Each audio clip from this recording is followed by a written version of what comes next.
July 6th, it's time for Morning Barbados. Get up.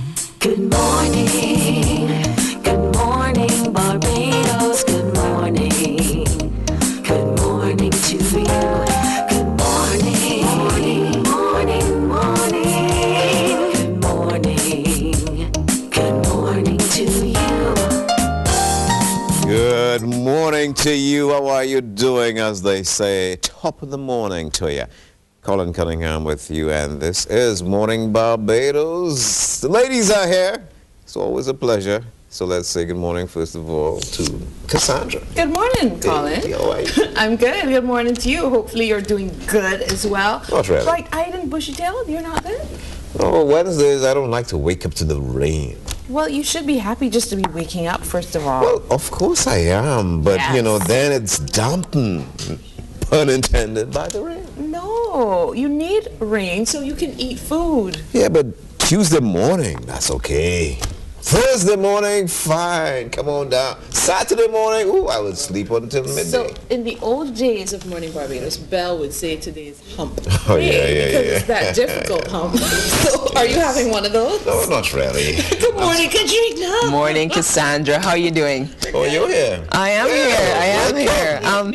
Not too fussed one way or the other about the presence of rain, but I am happy to be in company with my colleagues, as always, on this Wednesday morning. We know you don't mind the rain. No, I don't. Coming into your bedroom window. Soaking my carpet. Yes. No, We have to sing for Colin. we do? I can't stand the rain. Oh, no.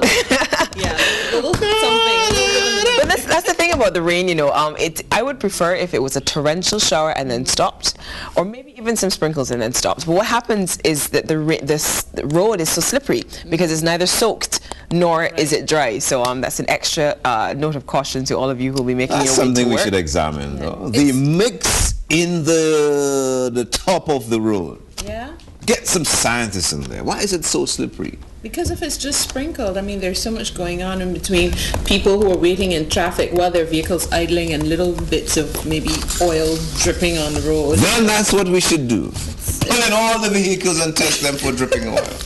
Test them for dripping oil. Yes. Nobody You can't should do that. You can't be doing that on the road. I'm pretty sure that there's a piece of legislation against cars that leak. I mean, there's legislation. There should be legislation against cars that belch big, billowing bats. Emission. Yeah. Emissions They're legislation. actually not roadworthy. The ones that really... Exactly. What rings mechanics would say that the I'll leave that to my exhaust mechanic. just Oh, spike yeah, out like crazy. Cassandra has some skills, boy. But you always knew Cassandra has still. She's Miss Green Living. Skills in those areas. She would know those things. You know what happens when a car is like, you hear a little song and you go to your mechanic and you say, this is what's Your happening. car is supposed to be like a part of your family, so if something's wrong, you're supposed to be able to hear or feel or sense that. She The got slightest skills. little noise, you should Yep. know something's wrong. Well, somebody else who's a part of our family is the hardworking news team upstairs, and they've, of course, provided us with our top lines for the morning. At the top of the hour, we'll give you the main news package, but for right now, these are your top lines. The lower house of Assembly has been suspended for the second time while dealing with government's human resource strategy. Parliament began debate on the matter on June 28th and is set to recommence live radio and television discussion next Tuesday. Among those contributing to debate yesterday were government members James Paul, Mrs. Mara Thompson and Dennis Kelman. Mr. Kelman, the recently appointed Minister of Small Business, signalled his intention to fight for this sector of Barbados' society. A fire of unknown origin has destroyed the Grenada Museum and adjacent buildings in the heart of the capital, St. George's. The museum building is one of the historic landmarks in the country, and recently plans were announced to renovate it. And just another look at what's happening in our parliamentary stories. Parliamentary Representative for St. John, Mara Thompson, in her contribution to the debate on government's human resource strategy, said Barbados needed a healthy workforce to be successful. That's just a few of the stories that we'll be following in our main news package at 7 o'clock. We hope you join us then. But for now, we find out what's been making headlines internationally. Cassandra's got a copy of the International Herald Tribune. Yes, indeed. And as usual, we give you a few of the stories making headlines on the front cover of the International Herald Tribune. Thanks, of course, though, to Newspaper Direct for providing the copy for us here on Morning Barbados. 436-1314. You can call them or you can visit their website at www.newspaperdirect.com. Well, News Corp executive at the forefront of a hacking case. Political pressure is bearing down on Rebecca Brooks, a top executive of News Corp in Britain, following allegations that one of the company's newspapers hacked the mobile phone of a teenage girl who was abducted and murdered in 2002 when Ms. Brooks was its editor. You can follow that story. I'm sure it will continue to develop. And for Mexicans, home is now an option. Says here the extraordinary Mexican migration that delivered millions of illegal immigrants to the United States over the past 30 years has sputtered to a trickle, due in large part to unheralded changes in Mexico that have made staying home more attractive. Look at that. And another headline on the front cover, EU aiming at sharp cuts in mobile roaming fees. The European Commission is expected to extend the continent's 4-year system of retail price controls on cell phone service to mobile data, limiting for the first time the fees that consumers pay to surf the internet with smartphones and laptops while traveling in the European Union. Those are some of the major headlines, and I can see that Colin is eager with that one. Right, so yeah, we're going to look at some of the local stories in the two dailies that we have. Don't blame us, VAT office. Don't blame us. That's a VAT office word. Some promoters refuse to comply. And that's the whole licensing issue that we've had popping up this crop over season.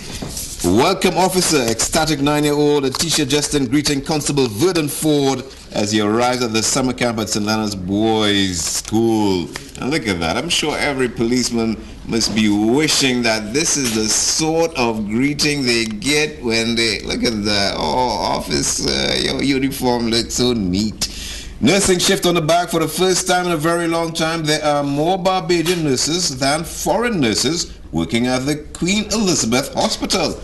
That is good news for the locals. And there's a picture on the back of a family roasting up some breadfruit. They look well roasted and ready to eat, I tell you. In the Advocate, 2 single-sex schools are not enough. And this is the view of the St. Michael West Central MP, James Paul. Minister happy with progress of repairs, and I believe we're still talking about schools, are we? Our keys to success, efficiency and productivity are crucial to managing the country. On the back page, hotel industry must support local producers. And community spirit acknowledged. Seniors of the Clapham community and members of the Emerton Day Committee were all smiles as they posed for photographs during the Appreciation Day at Clapham Community Center on Monday. It's always nice to be appreciated. Some of the stories in the local papers, and you may get them if you go out early. Well, something else that I picked up early was a little bit of information on our clock just before we go to what's happening in our show. Do you know the Parliament clock was a big topic of discussion because it was being cleaned by an overseas UK firm? Well, it'll be a week until it chimes once more. And here's the interesting part, Colin. I know that we generate some heat on the program with both controversy, music, and especially with crop over. But they've said that their biggest challenge was not so much that the clock hasn't been cleaned in over, 100 years? It was the heat. Having to work in the heat. We say thank you to Brian Parry and Andrew Hicks, who are working with the Ministry of Transport and Works with the company Smith Darby to get our clock back up and running, so it's not just what's happening in Parliament, it's what's happening outside.